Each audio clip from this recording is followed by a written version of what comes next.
Hey guys, how's it going?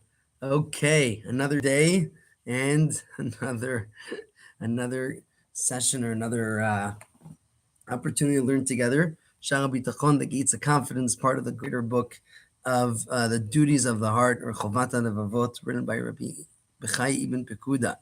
Rabbi Bechai ibn Pekuda, as I said, wrote. It's a book about virtue. It's a book that digs into many different aspects of spirituality. And on this part of the book of Shal Bitachon, the gates of confidence, we're talking about having self-confidence and having entire and total confidence, ultimate confidence in God, and how that could affect or possibly affect ourselves and our self-esteem and self-confidence. So we gave up until yesterday, we spoke about the different distinctions. The fallacies in having confidence only within our own skill set and abilities, as well as in wealth. Um, and then we gave an example how having confidence, someone who has confidence as God, is similar to the alchemist, but has also 10 advantages above the alchemist. And as we refer to alchemist as in a person who could take silver and turn it into copper, turn into silver. So basically take copper and turn it into gold. And we gave an example of how this person, right, who's the alchemist, is very similar to a businessman who takes products and different products and refines it to create a greater value out of it. And we spoke of the 10 distinctions, so you could look into the previous lessons that we learned together. Okay, so right now we're continuing on past the alchemist issue. ומתואר את הביטחון בהשם בעניין התורה, כי הבוטח בהשם, אם הוא בעל ממון, ימהר להוציא חובות האלוקים וחובות בני אדם ממונו בנפש חפצה ורוח נדיבה. So, and right now we're referring ומתואר את הביטחון בהשם בעניין התורה, the benefits of confidence in God when it comes to Torah, when it comes to spirituality, the teachings of the Torah. כי הבוטח בהשם, a person who has confidence in God, אם הוא בעל ממון, if he has wealth, right? ימהר להוציא חובות האלוקים וחובות בני אדם ממונו בנפש. חפצה ורוח נדיבה. A person would, if a person attained wealth, okay, he will be very quick to fulfill his godly obligations, his obligations to God, which could be to do charity, and his responsibilities towards his fellow man. And not only will he be very quick to do it, but he'd do it with joy and with good spirit. And a person who lacks wealth, right, financial wealth, he'll see that the lack of wealth is actually maybe good for him. Okay,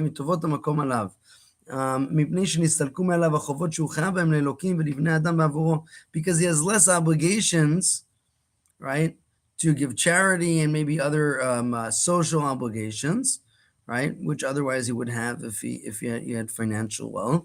And also he's not not dependent, but he's not as grateful towards other people. He doesn't need to be that grateful in terms of people having to owe him money or people that he has to trade relationships and so forth. And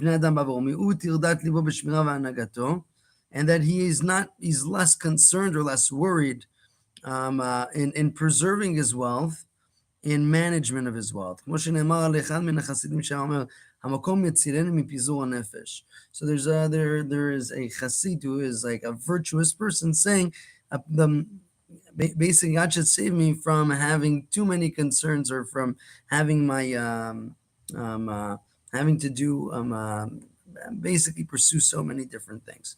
אמרו לו, מהו פיזור הנפש? אמר שיהיה לי ממון בראש כל נהר ובראש כל קריה. ומה שאמרו זיכרונם לברכה, מרבה נכסים, מרבה דאגה. So he said, so when they asked him, what does it mean that you know, that your distribution, the way that it was framed is pizur, which is a messy kind of outlook on things. And he said, what do you refer to by that? And so he says, if I had wealth everywhere, I'd have to be always managing my time to try to manage these things. And he says, well, there's a famous quote in the tractate of Avot that says a person who has many assets has many concerns and worries. And it's also written in the tractate of Avot is who is wealthy is a person who is content with what he has. Abotach ba Hashem, and person has confidence in God. Yasig to'elet hamamon. The person has confidence in God he will get the benefit of wealth. רצוני לומר פרנסתו, meaning he will have what he needs to sustain himself, ותימנע ממנו טרדת המחשבה של בעל הממון והתמדת דאגתו לו. And he will be prevented from being concerned or worried or even depressed to an extent, טרדת המחשבה של בעל הממון והתמדת דאגתו לו, of all those things that people who have wealth are concerned with, right? והתמדת דאגתו לו, and that's continuous. כמו שאמר חכם, מתוקה שנת העובד, עם מעט ועם הרבה יאכל והשובע, לעשיר איננו מניח לו לישון. So he gives actually an example from King Solomon's book that's called Kohelet. He gives an example that מתוקה שנת העובד, sweet is the sleep of a worker, an employee, עם מעט ועם הרבה, whether he's sleeping a little bit or a lot, יאכל והשבע, לעשיר איננו מניח לו לישון. So, okay, whether if an employee or a worker, that's the thing here, it's called a worker, has a sweet sleep, whether it's short or long, he just goes to sleep and he could sleep at night. He knows he's getting his wealth from somewhere. But the wealthy man, he has so many different concerns that he doesn't go to sleep properly at all.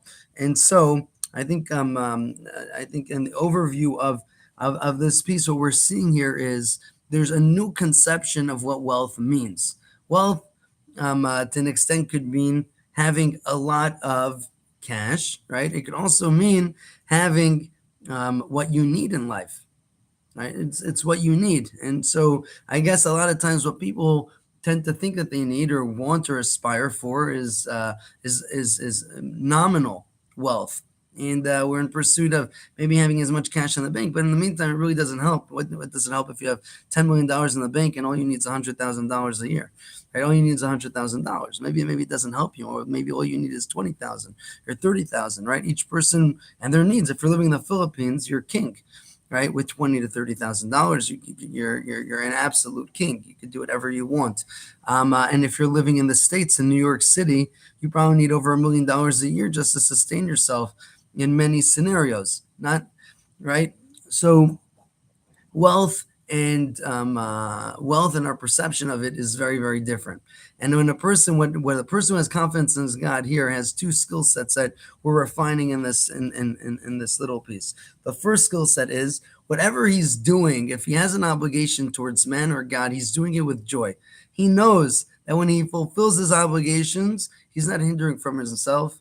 He has total 100% confidence that God's going to sustain him. So if he has an obligation, he fulfills it. That's the first thing. The second thing is that the person who has or doesn't have both understand the value of having and not having. And we're content with what our scenario is, what the situation is. If you have exceeding wealth, you understand you have an appreciation for that, and you take on it as a responsibility. So there's a concept that God put every single person in this world to fulfill a purpose. If that person attains wealth, his purpose isn't to be wealthy. His purpose is to distribute that wealth in a way that will do the most impact or good for the world, or for what his purpose is, right? It's not about dying with money in the bank. That's no one's purpose. The purpose of someone is to have the most meaningful, purposeful life. And so within that context, if you have wealth, you have responsibility, and definitely in the spiritual realm.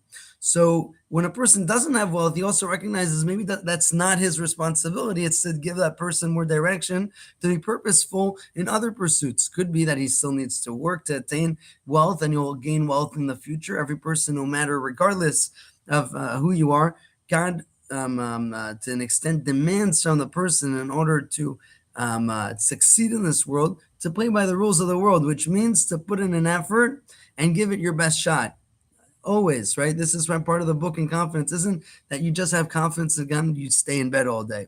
That's not it. In order to have confidence in God, you got to get up, get out there, and do your best in every part of your life to be purposeful, to do things as meaningful as you can, and be content and and understanding whether if you're wealthy right now, you have a lot of financial means, see how you drive it towards purposeful and fulfilling a mission in life, right? And do it with joy and happiness. And if you didn't attain wealth yet, or you don't have, or you're not wealthy, in particular nominally in terms of dollars and financially, then you understand the benefits of not having those concerns. And maybe after work or other times, use your different resources, first of all, to have appreciation in life and content and gratitude, and then, but also to do more good in this world. Hopefully, we're all both motivated, we're all motivated today to kick ass, be meaningful, and do good things. Have a great day.